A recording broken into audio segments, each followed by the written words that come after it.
Have you ever heard of the term multiple personalities? Or maybe you have seen movies that have characters containing multiple personalities, such as Kevin Wendell Crumb from Split, the narrator from Fight Club, or Norman Bates from Psycho.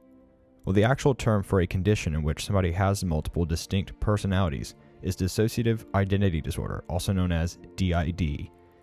Dissociative identity disorder is extremely rare.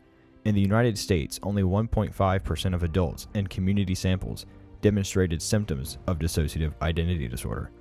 The first documented case of DID can be traced all the way back to the 16th century in France regarding a woman by the name of Jeanne Ferry.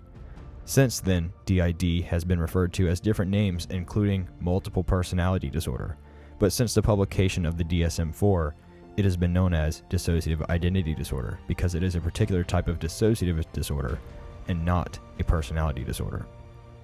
In order for someone to be diagnosed with DID, a person must contain at least two separate, distinct personalities, memory gaps beyond ordinary forgetting, and significant distress or impairment. In addition, this disorder cannot be triggered by a substance or medical condition. There are various forms of potential causes for dissociative identity disorder, including but not limited to traumatic events, abuse, and war. However, childhood abuse and neglect is the most common cause. In the United States, Canada, and Europe, childhood abuse and neglect is the cause for 90% of those with DID. There are many ways to proceed with treatment for dissociative identity disorder, including but not limited to hypnotic therapy, eye movement desensitization and reprocessing, and dialectical behavior therapy.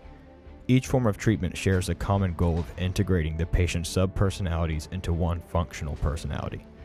Because DID is very complex, treatment can be a difficult process. However, it can be successful if therapists create an empathetic and genuine environment for patients in order for them to develop trust and to begin willing to proceed with treatment.